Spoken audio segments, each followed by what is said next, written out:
जनादेश में आपका स्वागत है। मैं हूं आपके साथ खुशबू सिंह। खबर शुरू करने से पहले एक नजर आज की हेडलाइंस पर।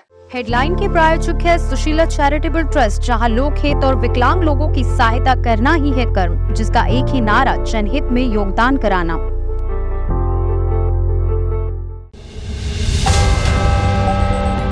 हिमाचल प्रदेश के शिमला में लैंडस्लाइड से 21 लोगों की मौत, रेस्क्यू ऑपरेशन जारी। शरद पवार की भतीजे अजीत पवार से बार बार मुलाकात पर शिवसेना का आया बयान, सामना में कही ये बात। 15 अगस्त से पहले आईएसएफ की साजिश का पर्दाफाश, हिजबुल कमांडर के मारे जाने के बाद हुआ बड़ा खुलासा। आजादी के जश्न में कुछ इस अंदाज में दिखी सीमा हैदर और अंजू, सामने आया वीडियो। भारत ने एलओसी पर घुसपैठ का निकाला गजब तोड़, खोज कर दुश्मनों को बाहर निकालेगा ये स्मार्ट डिवाइस। ये थी अभी तक की बड़ी और अहम खबरें। अब समाचार विस्तार से। शिमला में हुए लैंडस्लाइड की चपेट में कई मकान और दुकान आ गई है, जिससे भारी नुकसान होने की खबर है। हिमाचल प्रदेश में शिमला के समर हिल्स में लैंडस्लाइड हुआ है। इस भयानक दुर्घटना में 21 लोगों की मौत हुई। इस हादसे के बाद कई लोगों के मलबे में दबे होने की आशंका है। रेस्क्यू ऑपरेशन अभी भी जारी है। लैंडस्लाइड की चपेट में कई मकान और दुकानें आ गई हैं। बता दें कि राजधानी शिमला में भी 2 दिन से लगातार बारिश हो रही है, जिसकी वजह से जगह जगह लैंडस्लाइड की घटनाएं सामने आ रही है। शिमला बिलासपुर नेशनल हाईवे के पास लैंडस्लाइड के कारण एक विशालकाय पेड़ सड़क पर गिरने से पूरा रास्ता ही बंद हो गया है, जबकि शिमला की ओर जाने वाली एक अन्य सड़क भी लैंडस्लाइड की भेंट चढ़ गई है। लैंडस्लाइड की चपेट में कई घर और गाड़ियां भी आ गई है, जिससे लोगों को भारी नुकसान की खबर है। सीएम सुखविंदर सुक्खू ने कहा कि शिमला में आज सुबह 8:30 बजे करीब शिव मंदिर में हादसा हुआ। अभी तक 500 निकाले गए हैं। 20 से 25 लोग दबे हो सकते हैं। हमारा प्रयास है कि लोगों को जिंदा बचाया जा सके। वहीं 21 लोगों की मौत की पुष्टि हुई है। सभी अधिकारियों को निर्देश दिए हैं कि 15 अगस्त की तैयारियों में न जाकर लोगों को बचाएं। यहां से कुछ लोगों को बचा ले तो अच्छा लगेगा। पूरे हिमाचल प्रदेश में 2 नेशनल हाईवे सहित 452 सड़कें बंद है। मंडी जिले में सबसे ज्यादा 233 मार्ग बंद है, जबकि शिमला जिले की 60 सड़कें बंद है। इन सड़कों के बंद होने की वजह से आवाजाही पूरी तरह से प्रभावित हुआ है। बारिश की वजह से 1800 से अधिक ट्रांसफार्मर खराब हुए, जिससे बड़े हिस्से में बिजली की आपूर्ति नहीं हो पा रही है। इसी कारण लाखों लोगों को परेशानी झेलनी पड़ रही है। हिमाचल प्रदेश के दर्जनों गांव और शहरों में बाढ़ का कहर है। कई मकानों में मलबा भरा हुआ है। लोगों को पीने के पानी नहीं है। अगस्त में आई इस आफत से हिमाचल की जनता कुदरत की मार से किस कदर त्रस्त है, ये यहाँ का हाल बता रहा है। सरकारी आंकड़ों के अनुसार 24 जून से 12 अगस्त के बीच बारिश के कारण हिमाचल प्रदेश में 255 लोगों ने अपनी जान गंवाई। अब तक 935 घर नष्ट हो चुके हैं। वहीं 7,758 घरों को नुकसान पहुंचा है। लैंडस्लाइड की भी 87 घटनाएं हो चुकी हैं। जाहिर है कि हिमाचल के रेस्क्यू सरकार के लिए इस आपदा से निपटना आसान नहीं होगा। हालांकि केंद्र सरकार की तरफ से तमाम मदद मुहैया कराई जाएगी, मगर जुलाई की शुरुआत से लेकर अगस्त में अब तक यानी पिछले 2 महीनों में हिमाचल प्रदेश के हालात इतने खराब हो चुके हैं कि देवभूमि को पहले जैसी स्थिति में आने के लिए 1 साल का वक्त लग सकता है। राष्ट्रीय कांग्रेस पार्टी एनसीपी के अध्यक्ष शरद पवार ने अपने भतीजे और पार्टी के बागी गुट का नेतृत्व कर रहे अजीत पवार के शनिवार को पुणे में एक बिजनेसमैन के घर पर मुलाकात की। राष्ट्रवादी कांग्रेस पार्टी यानी कि एनसीपी के अध्यक्ष शरद पवार ने एक बार फिर अपने भतीजे और पार्टी के बागी गुट का नेतृत्व कर रहे उप मुख्यमंत्री अजीत पवार से मुलाकात की। पुणे में एक बिजनेसमैन के घर पर हुई इस मुलाकात ने महाराष्ट्र की राजनीति में सियासी गर्मी बढ़ा दी है और कई तरह के कयास लगाए जा रहे हैं।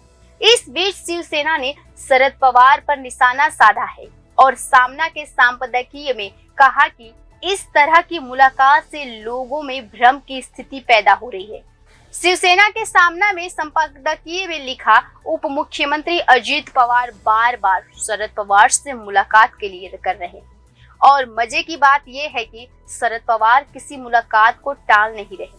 कुछ मुलाकात खुले तौर पे हुई तो कुछ मुलाकात गुप्त रूप से की जा रही है। इसीलिए लोग के मन में भ्रम निर्माण हो रहा है। लोगों के मन में यही भ्रम निर्माण हो, इसीलिए भारतीय जनता पार्टी के देसी चाणक्य अजित पवार को ऐसी मुलाकातों के लिए धकेलकर भेज रहे हैं। क्या ऐसी शंका को बल मिल रहा है? लेकिन क्या अजित पवार की ऐसी मुलाकातों से भ्रम निर्माण होगा या बढ़ेगा? सामना में शिवसेना ने आगे लिखा, जनता की सोच इससे आगे पहुंच चुकी है। इस रोज रोज के खेल से मन में एक प्रकार की उदासीनता निर्माण हो गई है और इसके लिए वर्तमान राजनीति की जिम्मेदार है। कांग्रेस के प्रदेशाध्यक्ष नाना पटोले अक्सर बेबाक बयान देते, वो भी अक्सर मजेदार होते। अजित पवार यदि महाविकास अघाड़ी में वापसी कर रहे होंगे तो उनका स्वागत है। अजित दादा का जी भर गया है, इसीलिए उन्होंने शरद पवार से मुलाकात की होगी, ऐसा नाना ने कहा। इससे पहले नाना ने कहा कि महाराष्ट्र के दोनों उप मुख्यमंत्रियों की नजर मुख्यमंत्री पद पर है। राज्य की सरकार मजेदार सरकार है। नाना के बयान से हम सहमत हैं, लेकिन इसमें थोड़ा जोड़कर कहते हैं, पवार चाचा भतीजे के बीच हालिया हुई मुलाकात में मौज मस्ती वाली सिद्ध हो रही है।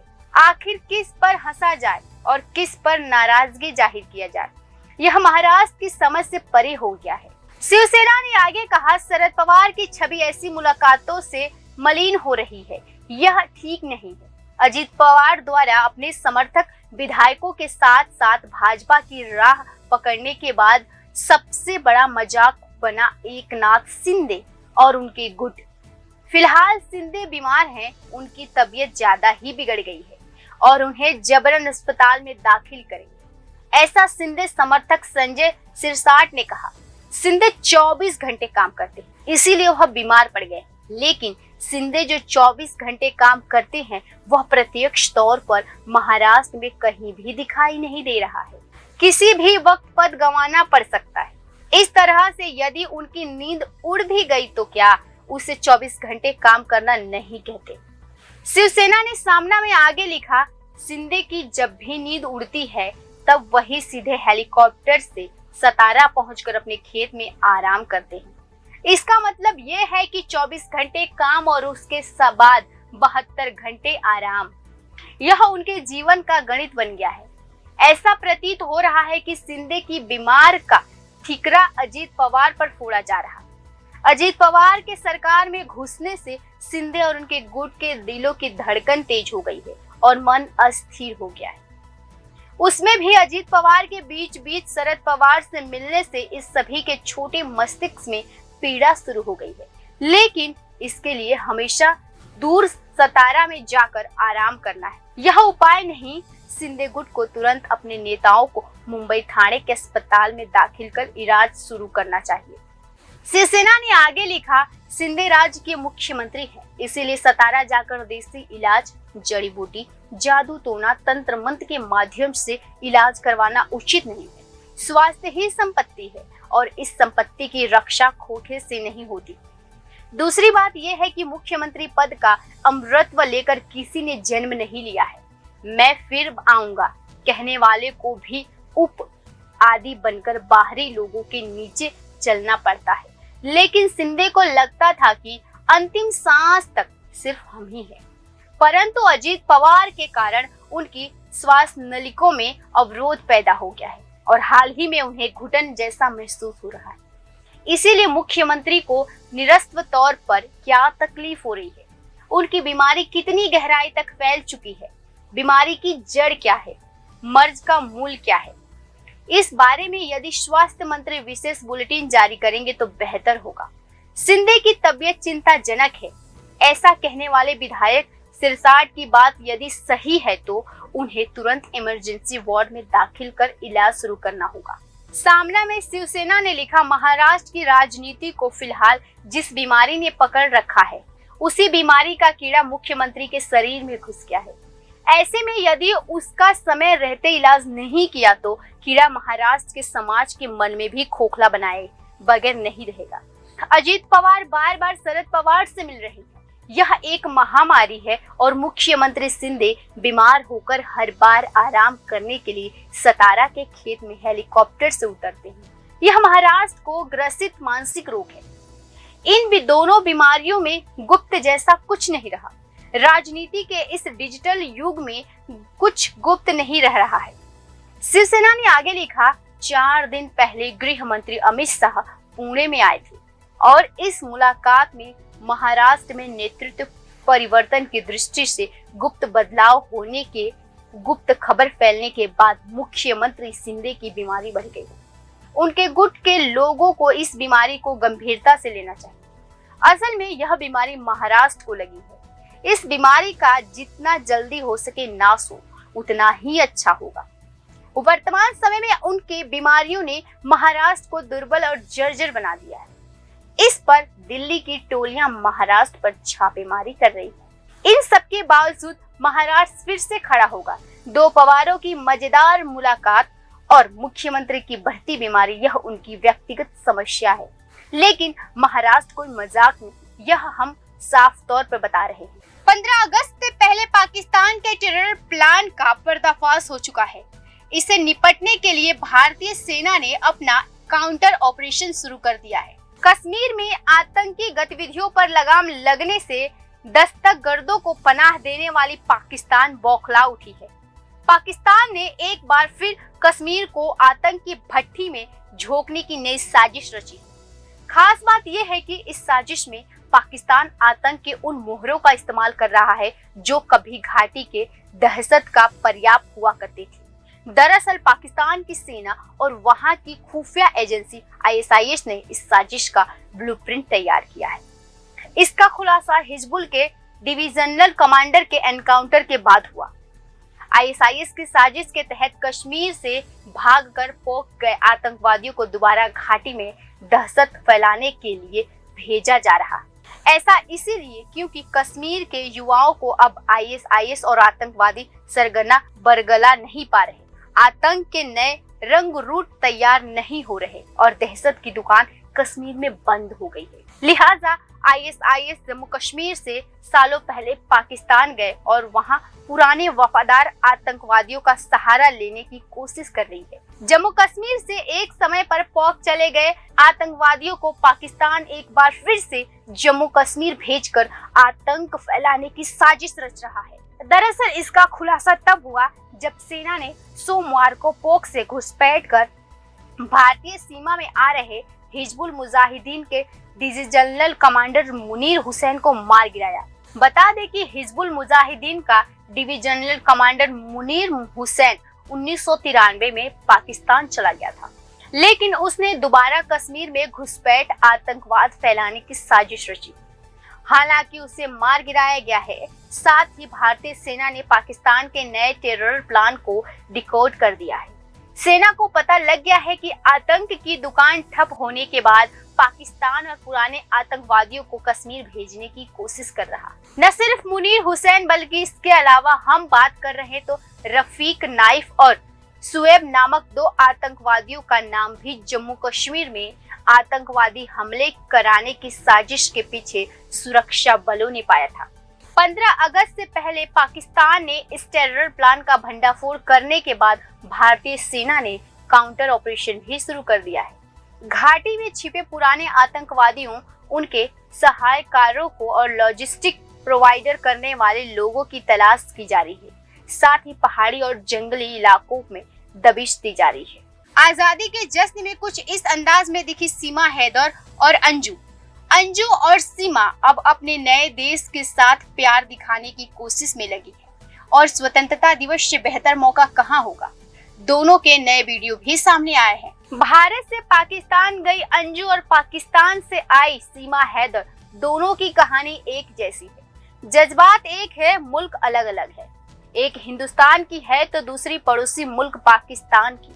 अंजू पाकिस्तान में पाकिस्तान की आजादी का जश्न मना रही है, तो वहीं सीमा हिंदुस्तान में स्वतंत्रता दिवस से पहले हर घर तिरंगा अभियान में शामिल होकर तिरंगा फहरा रही है। हिंदुस्तान में पति और बच्चों को छोड़ प्यार के खातिर सरहद पार कर पाकिस्तान गई अंजू का एक नया वीडियो और बयान सामने आया है। सबसे पहले हम आपको अंजू के उनके बयान को सुनाते हैं, जिसमें उसके ड्रामेबाजी का नया एपिसोड है। अंजू ने दावा किया कि वो जल्द ही भारत लौटेगी और नसरुल्लाह को भी साथ लेकर आएगी। इस वीडियो मैसेज में अंजू के साथ नसरुल्लाह भी नजर आ रहा, लेकिन अंजू के इस वीडियो मैसेज पर उसके पहले पति अरविंदर ने कई सवाल खड़े किए। आपको भारत की रहने वाली अंजू का पाकिस्तान से आए एक नया वीडियो दिखाते हैं। इसमें अंजू पाकिस्तान के स्वतंत्रता दिवस का जश्न मना रही है। इस वीडियो में अंजू के साथ नसरुल्लाह और अन्य कई व्यक्ति हैं जो केक काट रहे हैं। आज यानी 14 अगस्त को पाकिस्तान अपना स्वतंत्रता दिवस मनाता है, जिसे लेकर अंजू जश्न मना रही है। वहीं दूसरी तरफ हिंदुस्तान में भी स्वतंत्रता दिवस का जश्न शुरू हो गया है, जहां सीमा हैदर भारत में हर घर तिरंगा अभियान का हिस्सा बनी हुई है। सीमा ने तिरंगे के साथ एक वीडियो सोशल मीडिया पर शेयर कर खुद को भारत के रंग में रंगा दिखाने की कोशिश कर रही है। सीमा हैदर ने सचिन के साथ उनके घर पर तिरंगा फहराया। इस दौरान सीमा के बच्चे और उनके वकील एपी सिंह के साथ कुछ पुलिसकर्मी भी मौजूद थे। पूरा देश जब स्वतंत्रता दिवस की तैयारियों में जुटा है, तो सीमा भी भारत की आजादी का उत्सव मना रही है। इस दौरान सीमा ने एक बार फिर भारत में रहने देने की गुहार लगाई है। सीमा पार वाली मोहब्बत की दास्तां हर दिन अलग अलग रूप और नए नए अंदाज में नजर आ रही है। दोनों महिलाएं सीमा और अंजू ने अपना देश बदल लिया है। अंजू और सीमा अब अपने नए देश के साथ प्यार दिखाने में जुड़ी हैं। पाकिस्तान जाकर अंजू का ड्रामा जारी है, वहीं आगे क्या होगा इससे लेकर कई सवाल है। मगर जिस तरह उसकी हरकतें हैं और जिस अंदाज में वो पल पल बयान बदल रही है, उससे साफ है कि बहुत कुछ ऐसा है जो अभी सामने आना बाकी है। सेना के नियंत्रण रेखा पर घुसपैठ के प्रयास को विफल करने के लिए अत्याधुनिक सेंसर एवं सीसीटीवी कैमरा प्रौद्योगिकी पर आधारित स्मार्ट बाड़ लगाई गई है। यह जानकारी एक अधिकारी ने दी। सेना ने नियंत्रण रेखा पर घुसपैठ के प्रयासों को विफल करने के लिए अत्याधुनिक सेंसर एवं सीसीटीवी कैमरा प्रौद्योगिकी पर आधारित स्मार्ट बाड़ लगाई है। यह जानकारी एक अधिकारी ने रविवार को दी। जम्मू में सेना के जनसंपर्क अधिकारी लेफ्टिनेंट कर्नल सुनील बर्तवाल ने अखनूर और पूंछ सेक्टर के अग्रिम इलाकों का दौरा करने वाले पत्रकारों के एक समूह को बताया कि इससे सीमा सुरक्षा एवं निगरानी और मजबूत होगी। उन्होंने कहा कि स्मार्ट बाड़ उन्नत प्रौद्योगिकी का हिस्सा है, जिसे सेना ने नियंत्रण रेखा पर अपने अभियानों को एकत्रित किया है। बर्तवाल ने कहा कि अत्याधुनिक सेंसर और सीसीटीवी कैमरों से बचकर निकलना बहुत मुश्किल, क्योंकि ये थोड़ी सी भी हलचल को पकड़ लेते हैं और तुरंत नियंत्रण केंद्र को अलर्ट भेजते हैं। फिलहाल के लिए इतना ही। खबरों में बने रहने के लिए देखते रहिए जनादेश।